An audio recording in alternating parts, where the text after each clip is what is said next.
admitted, the strange tale of Depsey the rabbit.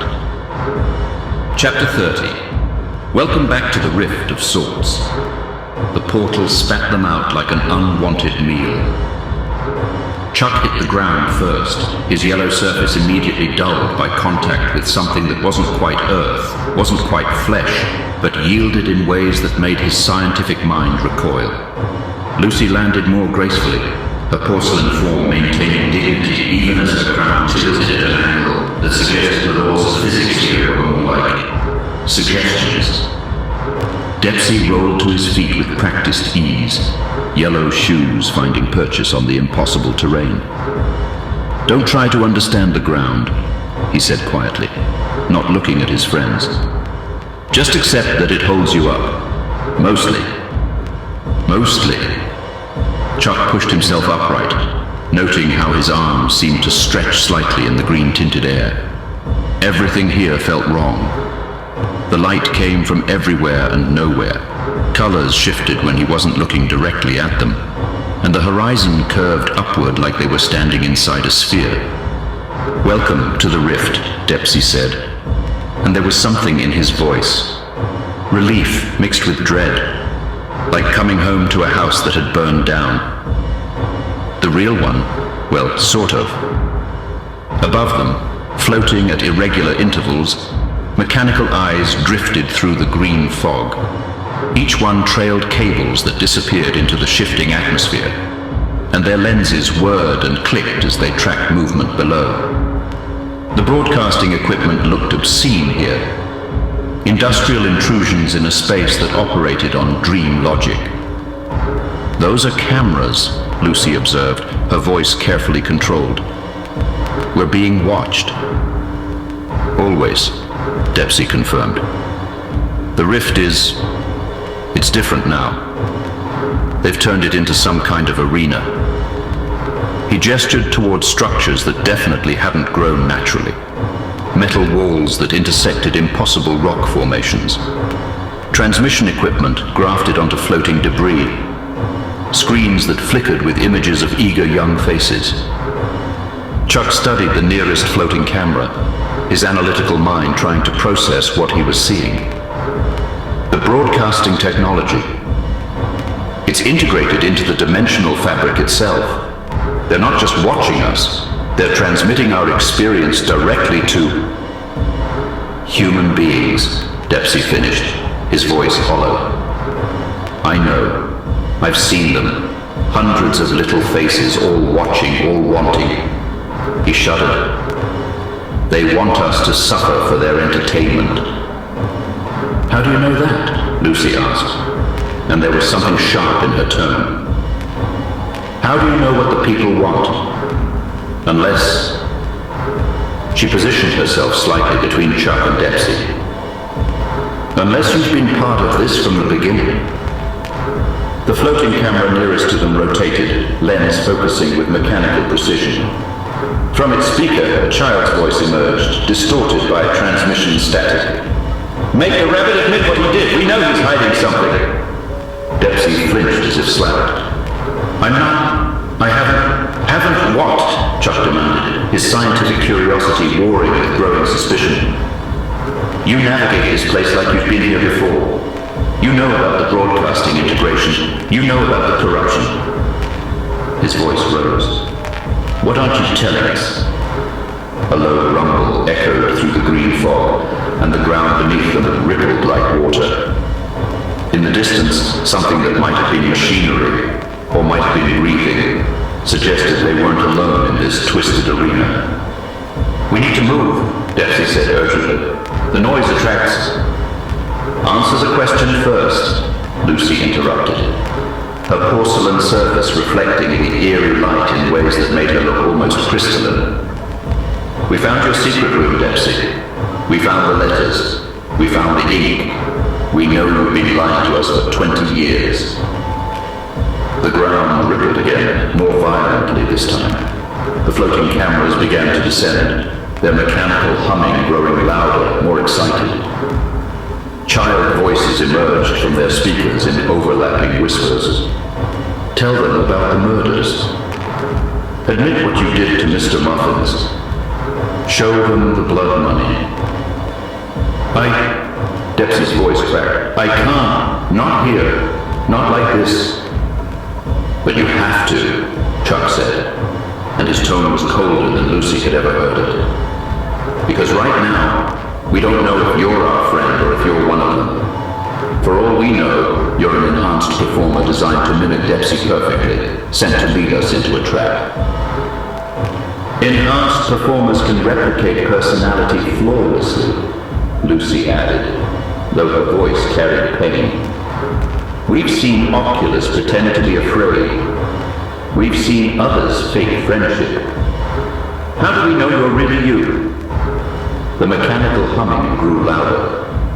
Through the green fog, darker shapes began to move, large, coordinated, predatory.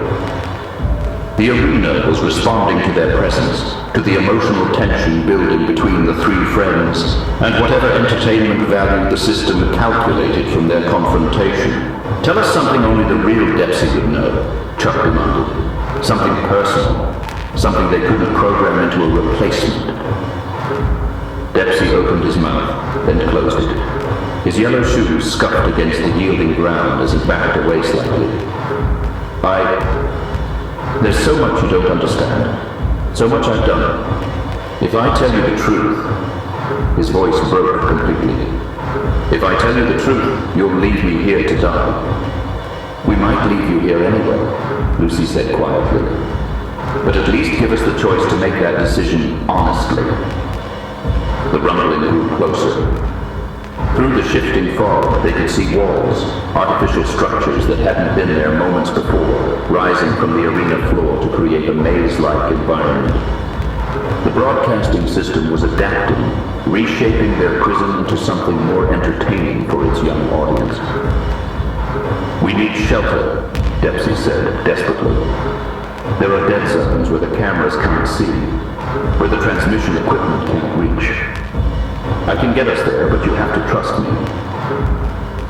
Trust is earned, Chuck replied, his scientific mind cataloging every detail of their environment.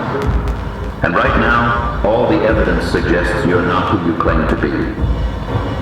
A child's voice echoed from multiple cameras simultaneously.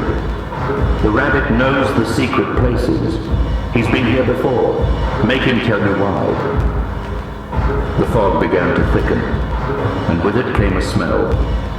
Something organic and wrong, like flowers rotting in surgical alcohol.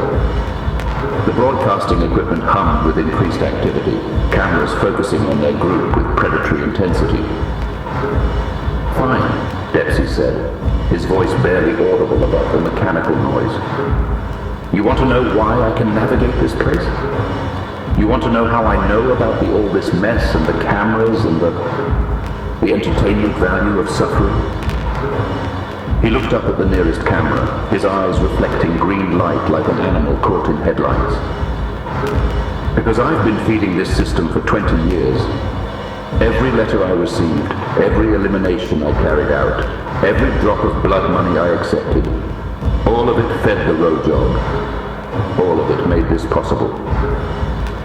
The camera's lens zoomed in eagerly, child voices rising in excitement. He's going to confess. He's going to tell the truth. But before Depsey could continue, the ground beneath them erupted. Tentacles burst from the yielding earth. Not plant-like appendages, but something far worse, something that hurt to look at directly.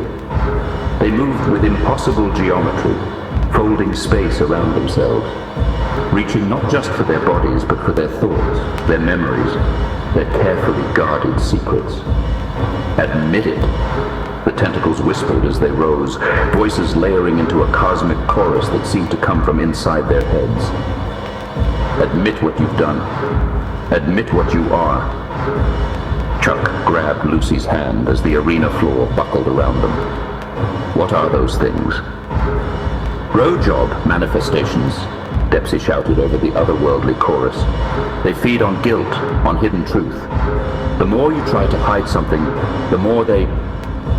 A tentacle swept toward them, its surface covered in what looked like tiny screens, each one showing a different moment from Depsey's past. A yellow-shoed foot pushing, red eyes watching, letters signed in flowing script. "Move!" Depsey lunged forward, grabbing both his friends and pulling them toward a gap between rising maze walls. The broadcasting equipment disrupts their feeding patterns. If we can reach the transmission dead zones... "How do you know that?" Lucy demanded even as she ran. "How do you know their feeding patterns?" "Because I've been here before." Depsey's confession came out in desperate bursts as they dodged between walls that were still rising from the arena floor. "Because I've been disposing of bodies here for 20 years. Because this is where I put everyone I murdered." The tentacles followed, their impossible geometry allowing them to move through solid matter while their whispered chorus grew louder. 43 letters, 43 eliminations, 43 friends betrayed. Chuck stumbled, his scientific mind reeling. 43. You killed 43 people. "I had to." Depsey's voice cracked with 20 years of suppressed guilt. The letters came with the ink, and the ink made it possible to live with what I'd done. And without the ink, I couldn't function, couldn't perform, couldn't... He sobbed as they ran. I couldn't admit what I'd become. They reached a space between two transmission towers, where the green fog swirled differently, where the camera's mechanical humming became muffled and distorted. The tentacles slowed their pursuit, their geometry becoming more normal, more resistible. Lucy released Chuck's hand and turned to face Depsey. Her porcelain surface reflected the strange lighting patterns that suggested internal struggle. "Mr. Muffins. You killed Mr. Muffins." "Yes. Our friend. Our sweet, gentle friend who never hurt anyone." "Yes. For money." Depsey's yellow shoes scraped against the impossible ground as he backed against one of the transmission towers. "For protection. For the ability to forget. For 20 years of being able to look at myself in the mirror without..." His voice broke completely. "Without remembering his face when he realized I was going to push him." Chuck's analytical mind was working frantically, processing information that didn't fit together. "But that means the entire time we've known you, the entire time we've been friends, you've been a serial killer." "I've been a victim," Depsey protested weakly. "The system used me, manipulated me, gave me just enough protection to keep me functional while you murdered our friends," Lucy finished, her voice carrying a coldness that made the rift's unnatural atmosphere seem warm by comparison. The broadcasting equipment around their temporary shelter hummed with increased activity. Child voices emerged from speakers they couldn't see. "He's lying. Make him tell the whole truth. We want to see him suffer like his victims did." Through the shifting fog, they could hear new sounds. Coordinated movement, predatory hunting patterns, the systematic approach of something designed for entertainment rather than mere elimination. "They're releasing the enhanced predators," Depsey said quietly. "The real show is about to begin." "Enhanced predators?" Chuck asked. "Former cartoon performers, modified for hunting in broadcasting environments. They'll track us, corner us, and the audience will watch us die for their entertainment." Depsey's voice carried exhausted acceptance. Unless what? Unless I give them what they really want. Unless I stop running from the truth and admit everything I've done, everything I am. He looked at his friends, former friends, with eyes that reflected 20 years of hidden guilt. "But if I do that, if I confess completely, you'll understand exactly how much blood is on my hands, and you'll leave me here to face whatever comes next alone." The hunting sounds grew closer. Through the fog, they could see shapes moving with unnatural coordination. Things that had once been cartoon performers, but were now something else entirely. modified for the entertainment of corrupt, innocent minds who had learned to find joy in suffering. "We're trapped," Lucy observed, her analytical nature asserting itself despite the emotional devastation. "Between the tentacles that feed on hidden guilt and the predators that hunt for entertainment value."